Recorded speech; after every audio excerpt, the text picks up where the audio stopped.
Cette semaine, la rubrique Carnet de santé reçoit Dr Modibo Doumbia, il est chirurgien cardiovasculaire à l'hôpital Mère-Enfant de Luxembourg. Avec lui, nous allons parler de l'insuffisance cardiaque, les causes et les complications liées à cette maladie. Bonsoir docteur. Bonsoir monsieur Guindo. Merci d'avoir accepté notre invitation.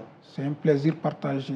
D'accord. Merci docteur, quand dit-on que quelqu'un est insuffisant cardiaque et quelles sont les causes? Alors, l'insuffisance cardiaque est l'incapacité du cœur à assurer un débit sanguin qui est de 5 à 6 litres chez l'homme et 4 à 5 litres chez la femme. Si lorsque le cœur est incapable de produire ça, journalièrement, on dit que la personne est insuffisante cardiaque. D'accord. Quelles sont les causes?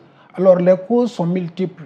Nous avons d'abord commencé par les causes toxiques, notamment tout ce qui est toxique comme tabac, l'alcool, et également des drogues dures.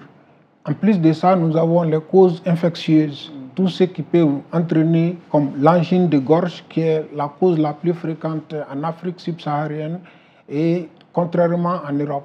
Et en plus de ça, nous avons également les cardiopathies restrictives, nous avons l'hypertension qui sont des causes, nous avons également les goitres qui peuvent être des causes également. Donc, c'est un ensemble de causes qui peuvent entraîner une insuffisance cardiaque. D'accord. Alors, docteur, quels sont les signes qui doivent alerter? Alors, le premier signe, c'est lorsque le patient n'arrive plus à faire des efforts. À chaque effort, le patient il est essoufflé.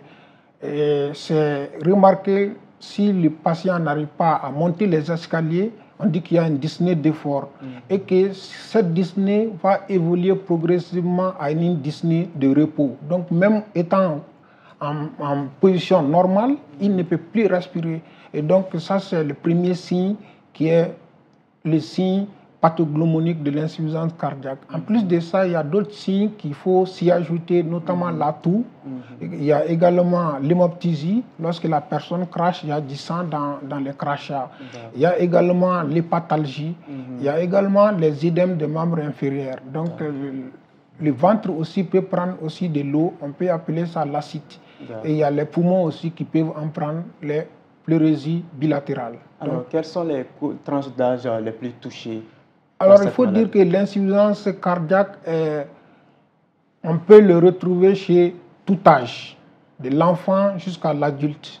Parce qu'il y a ce qu'on appelle les cardiopathies congénitales qui peuvent donner l'insuffisance cardiaque. Congénitale, ça veut dire que hérité des parents. Ça veut dire que l'enfant naît avec la maladie. D'accord. Donc, les bébés peuvent faire également l'insuffisance cardiaque. D'accord.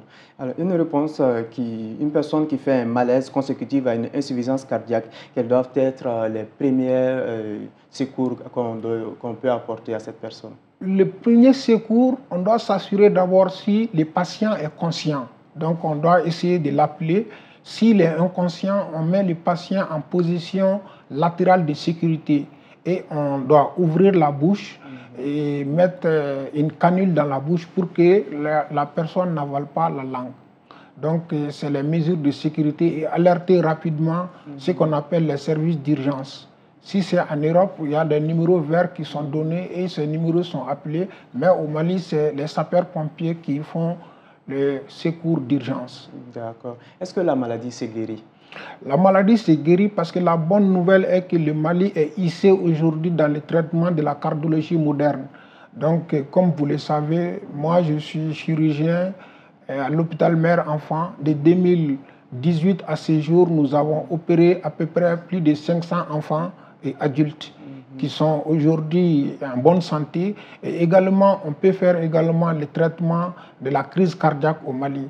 Donc tout ça, c'est pour rassurer la population qu'en cas d'insuffisance cardiaque, ils doivent consulter les services de santé pour que nous puissions faire la prise en charge très rapidement.